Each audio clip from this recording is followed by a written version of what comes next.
আসমান কত সুন্দর, জমিন কত সুন্দর, চন্দ্র কত সুন্দর, সূর্য কত সুন্দর, গাছ গাছালি কত সুন্দর, ফসল আদি কত সুন্দর। আল্লাহ সব সুন্দর তুমি বানাইলা। তোমার সৃষ্টির সৌন্দর্য দেখে বোঝা যায় আল্লাহ তুমি নিজে না জানি কত সুন্দর। আল্লাহ তুমি এত সুন্দর। লুকমান হাকিম বলে, মালিক আসমান এত সুন্দর করে বানাইলা তোমার কুদরতি হাত দ্বারা, এই জমিন এত সুন্দর করে বানাইলা, পাহাড় পর্বত ঝর্ণা রাজি তুমি এত সুন্দর করে বানাইলা। আল্লাহ গো সব সৌন্দর্য দেখে বোঝা যায় তুমি অনেক সুন্দর। তোমার কুদরতি হাত দ্বারা তুমি দুনিয়াটা সাজাইছো এত সুন্দর করিয়া। আল্লাহ আমি একজন বেডঙ্গা বেসাইজের মানুষ, আমি একটা কালো মানুষ, এই সমাজে আমার কোনো দাম নাই, আমার কোনো সম্মান নাই, আমার কোনো কোয়ালিটি নাই। আয় আল্লাহ মালিক, আমি নিজে নিজে তো এমন হই নাই, আমার বানানেওয়ালা একমাত্র তুমি। তুমি আমারে কালো কইরা বানাইছো, তুমি আমারে গরিব করে বানাইছো, তুমি আমারে রাখাল করে বানাইছো। আয় আল্লাহ আমার শিক্ষা নাই, নাম নাই, গন্ধ নাই, কিচ্ছু নাই, এই সমাজের মানুষ আমাকে দাম দেয় না, কিন্তু আমার বানানেওয়ালা একমাত্র তুমি। তোমার কাছে তো আমি সব কিছু বলবো। আল্লাহ দুনিয়াতে আমাকে কিছু দাও বা না দাও তাতে আমার কোনো অসুবিধা নাই। আল্লাহ দুনিয়াতে গরিব হইলাম তাতে কোনো অসুবিধা নাই, কিন্তু মালিক আমার মৃত্যুর পরে আমি গরিব থাকতে চাই না।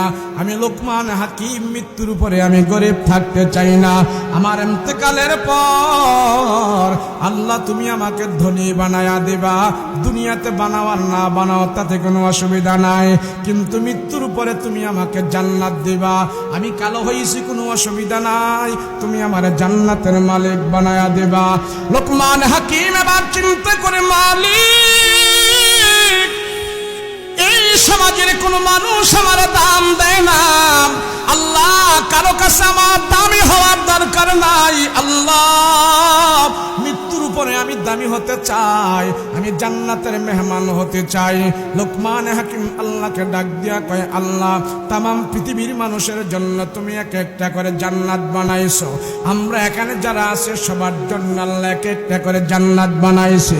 আমার জন্য আল্লাহ একটা জান্নাত বানাইছে, আপনার জন্য এক একটা জান্নাত আল্লাহ বানাইছে। কাফের মুশরিকদের জন্য আল্লাহ এক একটা করে জান্নাত বানাইছে, বেঈমানদের জন্য আল্লাহ এক একটা করে জান্নাত বানাইছে। কিন্তু বেঈমানদেরকে আল্লাহ জান্নাত দিবে না। বেঈমানদের জান্নাতগুলো আল্লাহ কেটে কেটে ক্যান্সেল করে করে মুমিনকে আল্লাহ একের জায়গায় অধিক পরিমাণে জান্নাত দিয়া মুমিনের মর্তবা আল্লাহ বাড়ায়া দিবে। লুকমান হাকিম ডাক দিয়া কয়, দয়ার মাওলা ও মালিক, আমি তোমার কাছ থেকে আমি জান্নাত চাই, আমারে তুমি জান্নাতের মালিক বানায়া দিও।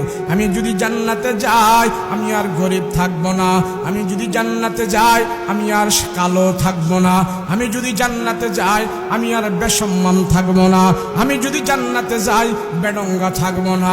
আল্লাহ তোমার জান্নাতের ভিতরে যেতে চাই। জান্নাতের ভিতরে যাওয়ার পর আমার দাম অনেক বেড়ে যাবে। দুনিয়াতে আমায় পাইবা না পাই তাতে অসুবিধা নাই, মৃত্যুর পরে মালিক গো তোমার জান্নাতের মেহমান আমি হতে চাই।